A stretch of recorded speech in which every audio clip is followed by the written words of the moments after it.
अंश जीव अविनाशी, हम लोग भगवान के ही तो अंश हैं। इसलिए चेतन अमल सहज सुख राशि, ये जीव सहज में सुख का राशि है। दुखी कोई धन बिन राहत उदास, और थोड़े थोड़े सब दुखी सुखी राम के दास। इस संसार में सब थोड़े थोड़े दुखी है। सुखी कौन है? बोले सुखी जो भगवान का दास है, जो भगवत मार्ग पे चलता है। केवल भ्रम है, बाकी यहां पर सुख नहीं है। ये दिखावटी संसार है, बनावटी संसार है। एक व्यक्ति फल बेच रहा था, फल ले लो फल। पिता ने बेटे को भेजा, बेटा जाओ जरा 2 किलो आम ले आओ। बेटा गया आम लेने और आम लेकर के आया। पिता ने कहा बेटा एक काम करो, गर्मी बहुत है, आम को थोड़ा देर पानी में डाल दो, कि जब बढ़िया से ठंडा हो जाएगा तब खाएंगे। थोड़ा देर व्यतीत हुआ, पिताजी ने कहा बेटा जाओ जरा आम लाओ खाया जाए। बेटा गया तो देखा और देखकर बोला पिताजी तो आम इसमें है ही नहीं, सब तो गल गया ये। बोले क्या? कहा तो सब नकली आम था, मिट्टी का आम बना हुआ था और उस पर कलर किया हुआ था आम जैसा। अब तो पिता नाराज हुआ और जाकर के आम वाले को डांटने लगा, क्यों तुमने मेरे बेटे को बेवकूफ बनाया, पैसा ले लिया असली का और आम दे दिया नकली। दुकानदार ने कहा बाबूजी जरा देखो बोर्ड में क्या लिखा है कि नकली फलों की दुकान। बोर्ड तो पढ़ा नहीं और आपने फल ले लिया। तो जैसे नकली फलों का दुकान है, ऐसे ही यहां पर बोले जासु हृदय आगार, बस ही राम सर चाप धर। जब तक भगवान आपके हृदय में नहीं विराजमान होंगे तब तक सुख की प्राप्ति नहीं हो सकती। सबके भीतर वही भगवान बैठा है, सब में उसी का नूर समाया, सब में उसी का नूर समाया। कौन है अपना कौन पराया, सबको कर प्रणाम श्री राम जय जय राम। सबको कर प्रणाम श्री राम जय जय राम। सबको कर प्रणाम श्री राम जय जय राम।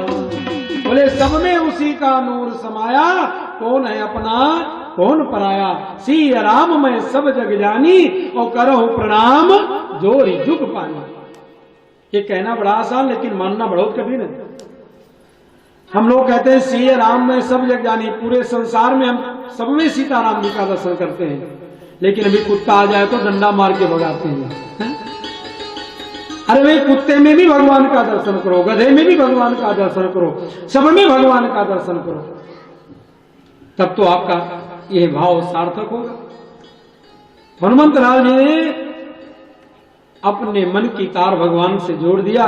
बोले प्रभु मेरे हृदय में निवास करो, जास हृदय आगार, बसहि राम सर चाप धर। बोले प्रभु आप मेरे हृदय कमल में विराजमान हो जाओ। हनुमंत लाल जी ने छाती चीर करके दिखा दिया, जय श्री राम का उद्घोष किया और कहा देखो मेरे हृदय में भगवान विराजमान है। विदुर जी महाराज को मैत्रेय मुनि ने बड़ा सुंदर उपदेश दिया, सृष्टि के बारे में विस्तार से अवगत कराया है, सृष्टि की प्रक्रिया को बताई। कहा देखो ब्रह्मा जी ने सृष्टि का कार्य प्रारंभ किया और ब्रह्मा जी ने सृष्टि की इच्छा प्रकट की, तो भगवान के ज्ञान को आत्मसात करके सबसे पहले ब्रह्मा जी ने संकल्प लिया। तो ब्रह्मा जी के इच्छा से 4 कुमारों को जन्म दिया, सनक सनंदन सनातन और सनत कुमार। ये 4 कुमार। महाराज मनु के 2 बेटे और 3 बेटियां हुई। प्रिय व्रतोत्तान पादो सतरूपा पते सुतो। 2 पुत्र हुए, प्रियव्रत और उत्तान पाद, और 3 बेटियां हुई, आकृति देहूति और प्रसूति। महाराज मनु ने सृष्टि के क्रम को धीरे धीरे आगे बढ़ाया है, अपने राज्य प्रशासन को संभाला है। इधर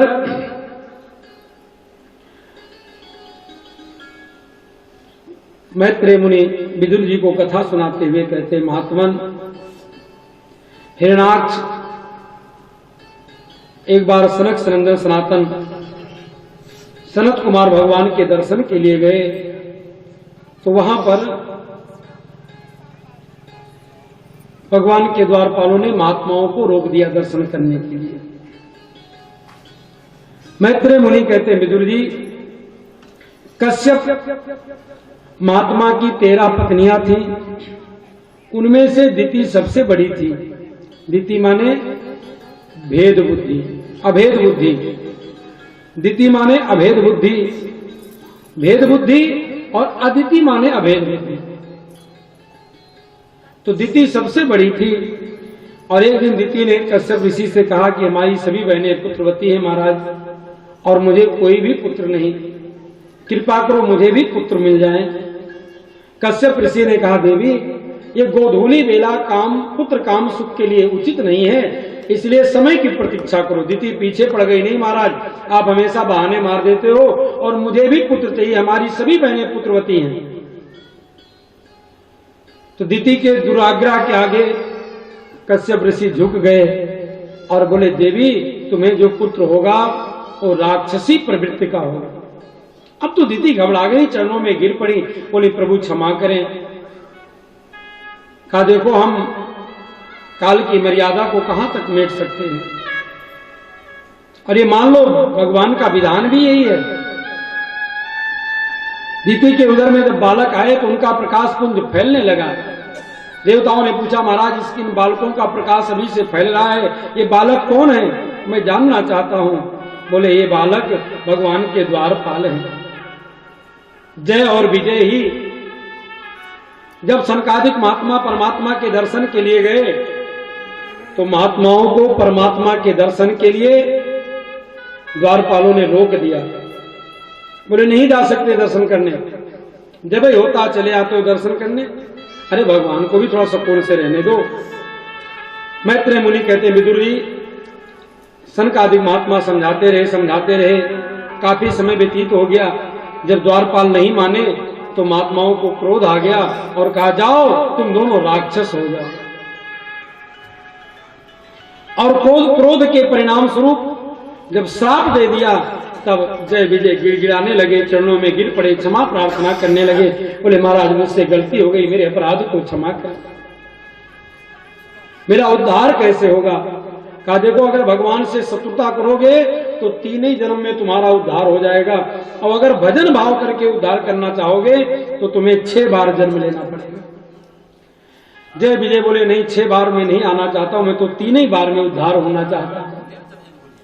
इतने में भगवान प्रकट हो गए, क्योंकि महात्माओं ने क्रोध किया ना, तो क्रोध के कारण उनकी भी तपस्या छीड़ हो गई। अब ये तो वैकुंठ के अंदर जा नहीं सकते, और परिणाम ये हुआ भगवान प्रकट हो गए।